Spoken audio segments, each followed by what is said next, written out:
মুসা আলাইহিস সালাতু ওয়াস সালাম আল্লাহ তাআলার সাথে কথা বলতেন। ঘটনাক্রমে মুসা আলাইহিস সালাতু ওয়াস সালাম ওই দিনটাও আল্লাহ তাআলার সাথে কথা বলার জন্য দূর পাহাড়ে যাইতেছে। কোথায় যাইতেছে?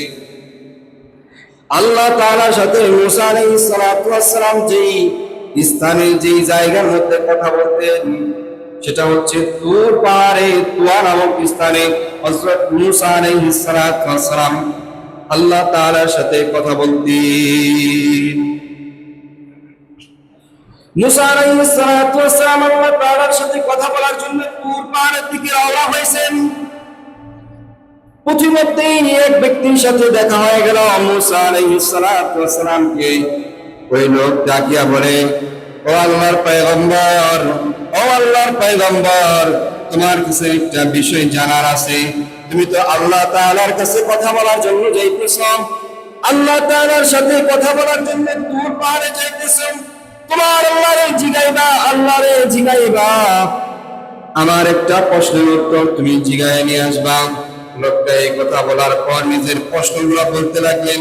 লোকটা বলতেছে, আমি যে ধন সম্পদের মালিক, এই ধন সম্পদ আমার কোনো মতেই কমতেছে না।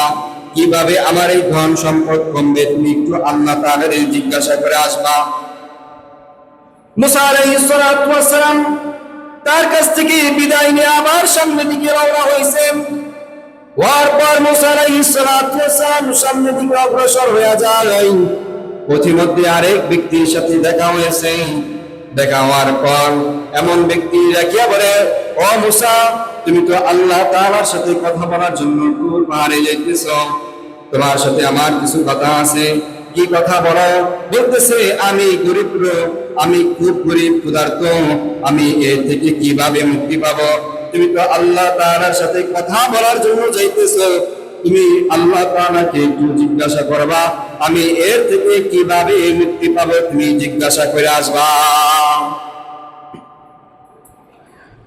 মুসা আলাইহিস সালাতু ওয়াস সালাম তার কাছ থেকে বিদায় নিয়ে সামনের দিকে অগ্রসর হতে লাগলেন।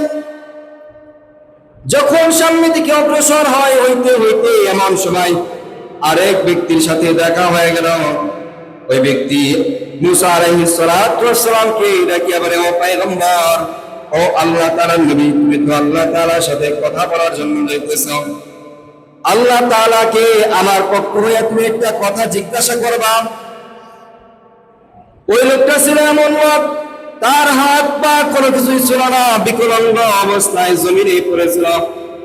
এই সময় মুসা আলাইহিস সালাতু ওয়াস সালামকে ডাকিয়া বলে যে, তুমি আল্লাহ তাআলার কাছ থেকে জেনে আসবা কি কারণে আল্লাহ তাআলা আমারে বানাইছে, আমারে কি কোনো কাজে লাগানোর জন্য আল্লাহ তাআলা বানাইছে কিনা। মুসা আলাইহিস সালাতু ওয়াস সালাম তার কাছ থেকে বিদায় নিয়ে চলে গেলেন। মুসা আলাইহিস সালাতু ওয়াস সালাম আল্লাহ তাআলার সাথে কথা বলার জন্য তুর পাহাড়ে চলে গেলেন। তুর পাহাড়ে তুয়া নামক স্থানে মুসা আলাইহিস সালাতু ওয়াস সালাম আল্লাহ তাআলার সাথে কথা বললেন। বলার পর প্রশ্নগুলো আল্লাহ তাআলাকে বললেন, আল্লাহ তাআলা উত্তরগুলো দেয়া দিলেন। মুসা আলাইহিস সালাতু ওয়াস সালাম আল্লাহ তাআলার সাথে কথা বলতেন। শেষ হওয়ার পর মুসা আলাইহিস সালাতু ওয়াস সালাম আবার রওনা দিয়েছেন। পথিমধ্যে আসার পর তাদেরকে আর খুঁজে পাওয়া গেল না। পরের দিন আবার যখন মুসা আলাইহিস সালাতু ওয়াস সালাম তুর পাহাড়ের দিকে রওনা হয়েছেন, তখন ওই সমস্ত লোকের সাথে দেখা হয়ে গেল। সর্বপ্রথম যার সাথে দেখা হলো, মুসা আলাইহিস সালাতু ওয়াস সালাম কে এই ব্যক্তি বলেছিল যে, আমার ধন সম্পদ প্রচুর, এই ধন সম্পদ কিভাবে কমবে তুমি একটু আল্লাহ তাআলার কাছ থেকে জেনে আসবা। আল্লাহ তাআলা আমার ধন সম্পদগুলা কিভাবে কমবে আল্লাহ তাআলা যেন বলে দেন। ওই ব্যক্তির সাথে দেখা হয়ে গেল। মুসা আলাইহিস সালাতু ওয়াস সালাম ওই ব্যক্তিকে ডাকিয়া বলেন, আল্লাহ তাআলা বলছেন যে তুমি সব বিষয়ে আল্লাহ তাআলার নিয়ামত আদায় করো, আল্লাহ তাআলার নিয়ামতের শুকরিয়া আদায় করো, তাহলে আল্লাহ রাব্বুল আলামিন তোমার নিয়ামতগুলো বাড়ায় দিবে। আর তুমি তাই করো, এই জন্য তুমি তোমার নিয়ামতের শুকরিয়া আদায় করা বন্ধ করে দাও, আর আল্লাহ তাআলা তোমার ধন সম্পদ কমায় দিবে। ওই ব্যক্তি রেখে বলে, না না না, এটা আমি কখনোই করতে পারবো না। আল্লাহ তাআলা আমাকে সুস্থ রাখছেন, আল্লাহ তাআলা আমাকে ধন সম্পদ দিয়েছেন, বিদায় আমি শুকরিয়া আদায় করি না। আমি আল্লাহ তাআলার গোলামি করি, বিদায় আমি আল্লাহ তাআলার শুকরিয়া আদায় করি। আল্লাহ রাব্বুল আলামিন যদি আমারে গরীব বানাইতো, তাহলেও আমি আল্লাহ তাআলার ইবাদতে মশগুল থাকতাম। সব বিষয়ে আমার কাছে শুকরিয়া আছে। মুসা আলাইহিস সালাতু ওয়াস সালামকে ডাইরেক্ট বলে দিলেন যে আমি এই কাজ করতে পারবো না, শুকরিয়া আদায় না করে থাকতে পারবো না।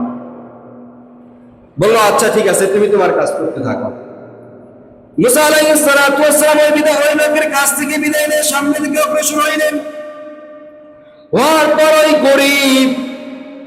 গরিব ব্যক্তির সাথে দেখা হয়ে গেল। ওই গরিব ব্যক্তি ডাকিয়া বলেন মুসা আলাইহিস সালাতু ওয়াস সালামকে যে আপনি আমার প্রশ্নের উত্তর নিয়ে আসছেন কিনা আল্লাহ তাআলার কাছ থেকে। মুসা আলাইহিস সালাতু ওয়াস সালাম বলেন যে আমি আল্লাহ তাআলার কাছ থেকে আপনার উত্তর নিয়ে আসছি। আপনাকে আল্লাহ তাআলা না খাওয়ায় রাখছেন, আপনি শুকরিয়া আদায় করেন। আপনাকে আল্লাহ রাব্বুল আলামিন গরীব বানায় রাখছে, আপনি আল্লাহ তাআলার শুকরিয়া আদায় করেন। আপনি অসুস্থ হয়ে আছেন, আল্লাহ তাআলার শুকরিয়া আদায় করেন, তাহলে আল্লাহ রাব্বুল আলামিন আপনার নিয়ামত গুলোকে আরো বাড়ায়া দিবে। ওই লোকটা কি বলে যে আমি গরীব, আমি খাইতে পারি না, এই অবস্থায় আমি শুকরিয়া আদায় করবো না? না, তা হতে পারে না। ওই ব্যক্তির অবস্থা ওই রকমই দেখলাম।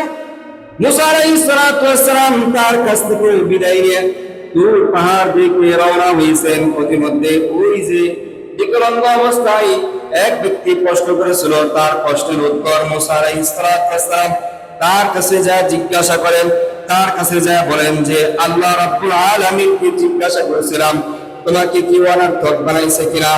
তোমাকে আল্লাহ রাব্বুল আলামিন অনর্থক বানায় নাই। তোমার আল্লাহ রাব্বুল আলামিন জাহান্নামের একটা ছিদ্র আছে, ওই ছিদ্র তোমার বরাবর অবস্থা, তোমার যে বিকলাঙ্গ ভাবে বানাইছে, যেইভাবে বানাইছে সেম ওই রকম একটা ছিদ্র আছে। আল্লাহ রাব্বুল আলামিন জাহান্নামের ওই ছিদ্র বন্ধ করার জন্য তোমারে আল্লাহ রাব্বুল আলামিন বানাইছেন। ওই লোক এই কথা শোনার পর সাথে সাথে বললেন যে আল্লাহ রাব্বুল আলামিন আমারে অনর্থক বানাই নাই, আল্লাহ রাব্বুল আলামিন আমারে কোনো না কোনো কাজের জন্য বানাইছে। সাথে সাথেই শুকরিয়া আদায় করছে। আর মুসা আলাইহিস সালাতু ওয়াস সালাম সাথে সাথেই দেখতে পাইতেছে ওই ব্যক্তির হাত নাই, আল্লাহ রাব্বুল আলামিনের কুদরতে হাত হয়ে গেল। ওই ব্যক্তির পা নাই, আল্লাহ রাব্বুল আলামিনের কুদরতে তার পা হয়ে গেল। এই জন্য বলা হয়েছে যে বেশি বেশি শুকরিয়া আদায় করা।